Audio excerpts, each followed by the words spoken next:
Hi, everybody. I'm Robin, and these are my reflections. And today I'm here to do something a little bit different. This is the Tarot de Marseille Paris 1890. This is a Lo Scarabeo Anima Antiqua production that was sent over to me for purposes of review from Llewellyn. Thank you to Llewellyn for sending this over to me. I'm excited to show this to you guys because it's Marseille for May, and I have been using Marseille decks all month. I've been doing really well. I've been really enjoying the practice. And, I'm excited to have another one to throw in the mix. So if you want to see how I used it, I'll probably be showing it over on my Instagram. You can check that out. I am definitely going to be throwing it right in as soon as I finish unboxing it. So let's take a look. I already took the plastic off because I didn't want to fuss with it. I don't know if you've ever had a Lo Scarabeo deck. Let's start from the beginning. If you don't know, Lo Scarabeo is a Italian card producer, mass market, that most of my decks are from them, I would say, from especially my older decks. But they have recently started, I think it's been pretty recent, started this series, Anima Antiqua, where they make these decks where they're facsimiles, reproductions of decks that they have found either in the public domains, they scan them in digitally and reproduce them. Let me just I'll read it for you so you can know. It says the images of this deck of tarot were digitalized from public domain sources and or private collections, and they were then optimized to reproduce the appearance and colors as faithful to the original as possible during the printing process. In order to preserve the original feeling of these ancient images, the cards have not been treated with chemical varnish, and as a result, they may not be suitable for shuffling. And so they call it a philological reproduction. And this was done in Torino, November 2024. Art director Pietro Aligo.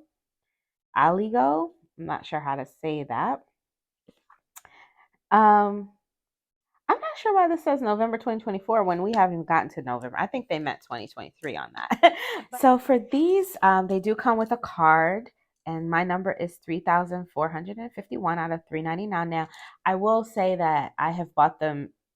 I'll buy one and then I say, oh, I like this. I want to back up and get another one. And that one will be like a smaller number. So I wouldn't worry about the number because these just came out. But I will say that once they're gone, they do get to be pretty high priced on the reseller market. So if it's something that you like, you may want to look into picking it up sooner rather than later.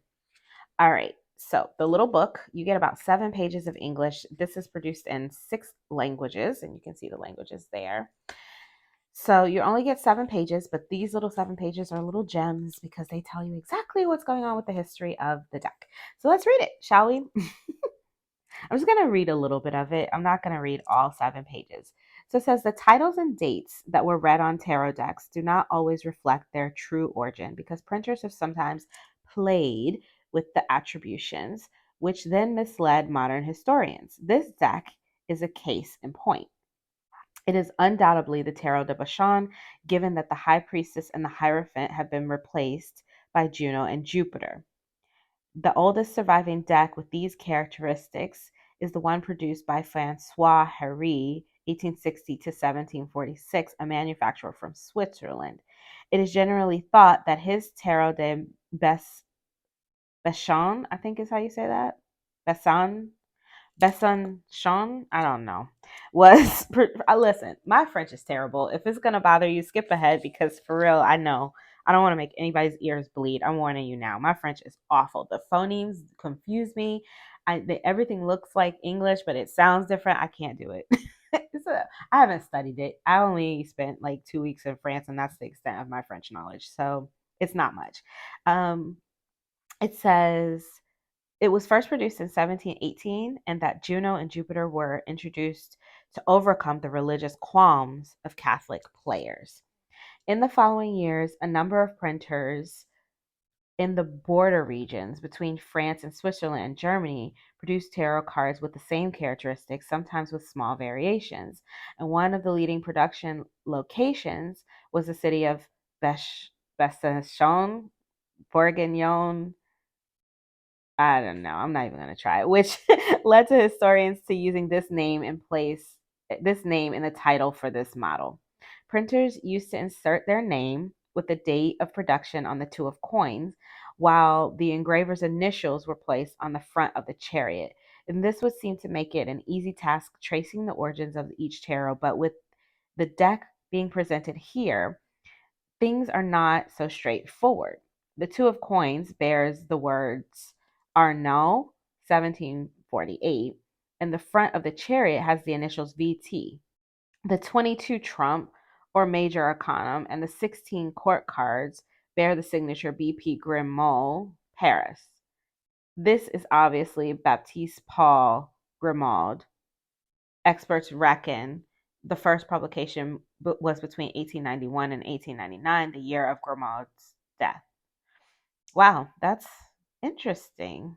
So they're trying to piece together when the deck came into play, and they think that it seems like they think that they've been misprinted for some reason, like that they put the wrong names on them.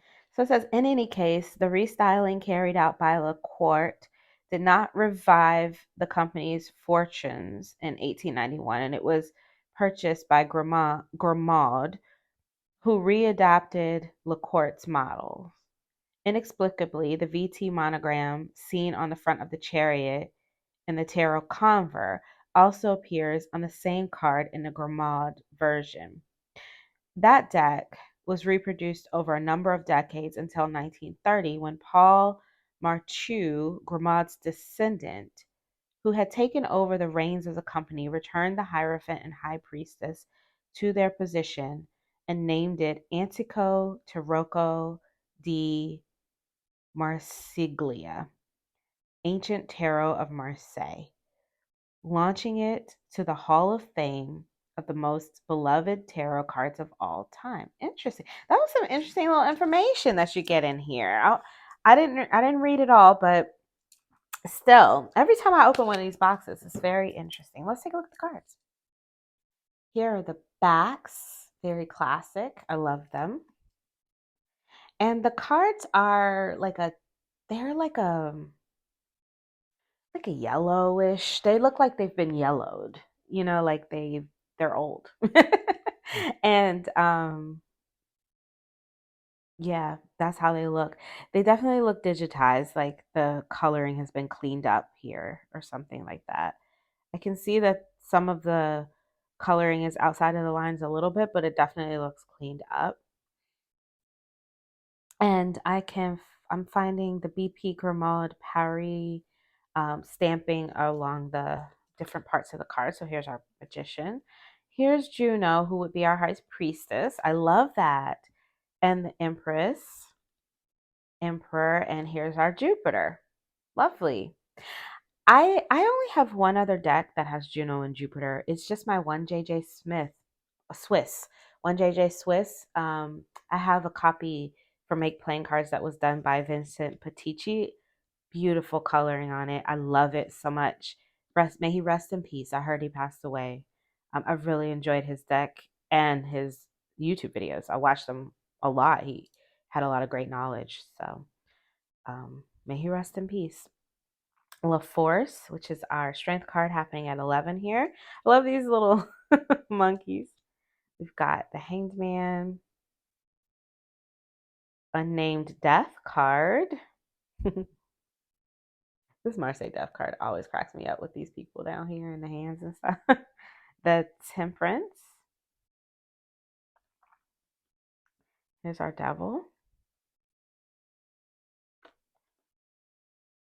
And the coloring on this, I think I don't know if I said it. It looks a little paler than it actually is. These cards do feel very yellow in real life. They're a lot more yellow than they're looking on the screen. So they look tan on the screen, and in real life they feel more yellow, like a yellowish, like tea stained almost. The color is really pretty actually. It feels ancient and old, and the the texture of the cards is like a satin art paper. It's very nice. All right. So I'm not finding the Grimaud Paris stamp on the minors. Here's our two. 3. We'll go through these so that you can see them. 5, 6 of Cups, the 7 of Cups. I like the way the numbers are like jumping around to fit into the space. The 8 of Cups, 9, and the 10. Okay, and now we have the stamping back again. The Page of Cups barely fits in the frame. The Knight of Cups. The Queen also popping out of the frame a little bit. She's hiding behind the frame, it seems. And the King.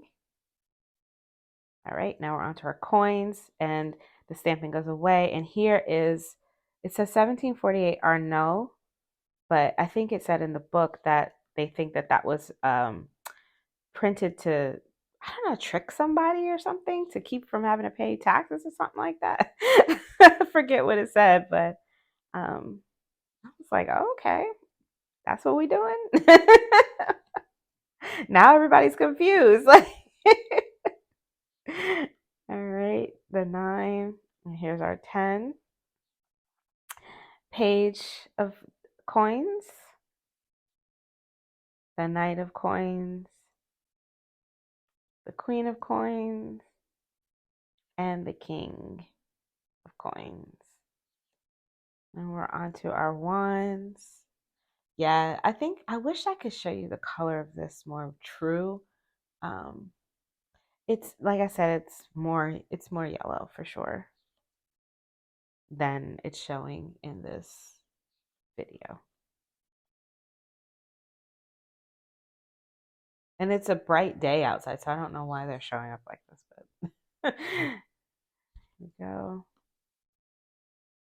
And the 9 of Wands. Here's our 10 of Wands. Page of Wands. The Knight of Wands. The Queen. And the King of Wands. Oh, look at him. He's wearing lipstick and everything. Very fancy. Here's our swords. Always my favorite of the aces and the Marseille decks. Beautiful. 2 of Swords. 3 of Swords. The 4. The 5. Interesting. I feel like, is this a wand card? Where's the, did we get 2 wands? Yeah, that's definitely a wand. Where's my, it's a swap. There's the 4 of wands and there's the 4 of swords. It got swapped. I don't know, in the printing, maybe in the packaging. Sorry about that. I didn't even notice it because I wasn't paying attention. So here's the 4 of swords. Here's the 5. Here's 6.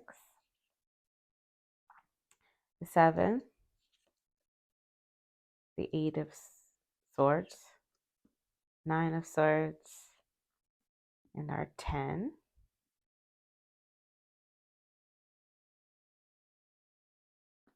Looks like the edges are missing or something. They look short, these swords, for some reason to me. Here's the queen. I'm sorry, the Page of Swords, and the. Here, let's move that so you can get more light. Here's the Knight of Swords, the Queen, with her king also wearing lipstick.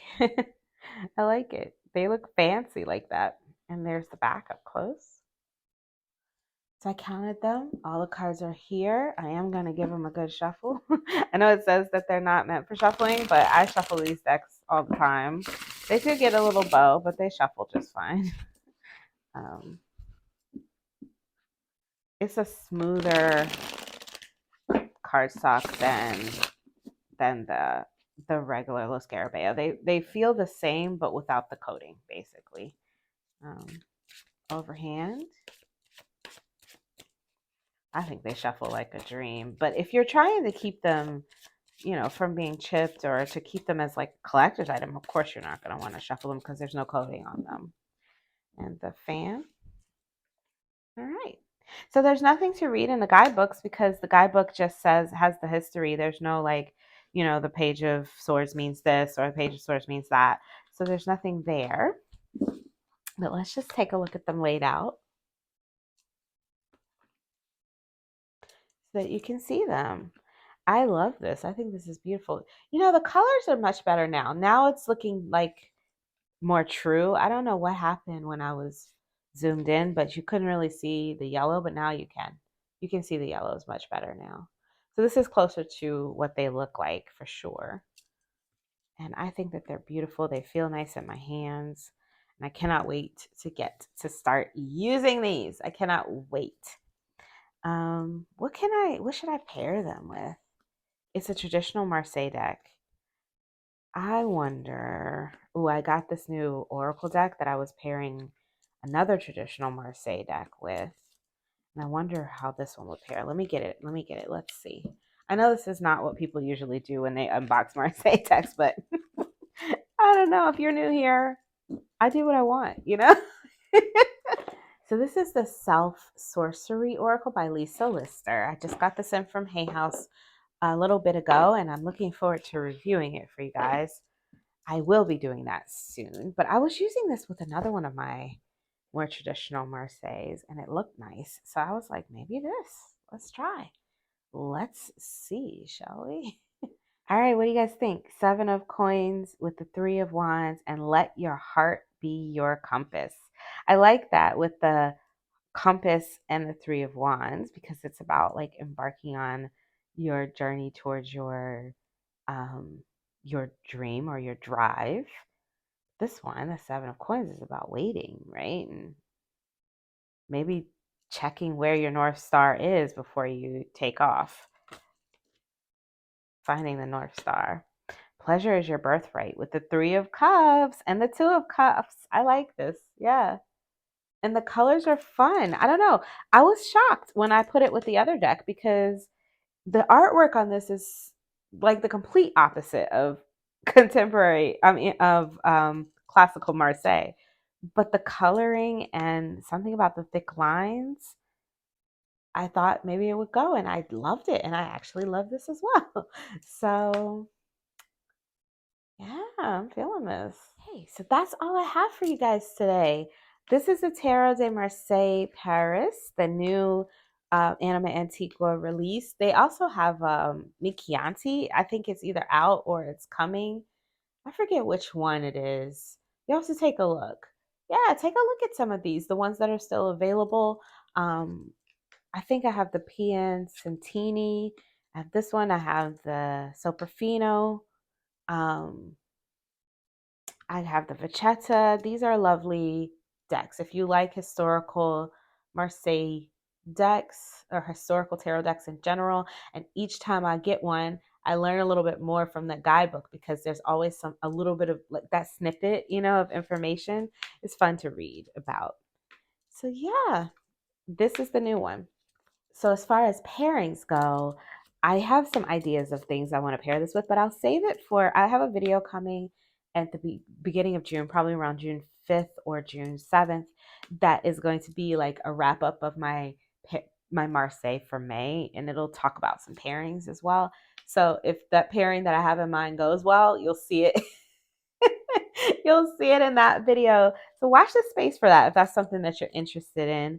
You can also watch my Instagram for, just to see this deck in use because I'm definitely pulling it out tomorrow and I'll probably post it there. That's usually where if I have time, I post my readings there. So yeah, let me know what you guys think of this new Anima Antiqua series deck. Again, this is the Tarot de Marseille Paris 1890. If you like this video, you can give it a thumbs up. It helps my channel. I would really appreciate it. If you want to see more from me, you can subscribe. I release videos every few days regarding tarot and oracle, and I'd love to have you. If this is something that you think you might be interested in, you'll want to be aware that it is a limited edition deck. So I'll put links in the description box below to both the Llewellyn website. If you're in the US, you can pick this up directly from them, and also Amazon. But I'm sure you might be able to pick it up from resellers near you if you're not in the US.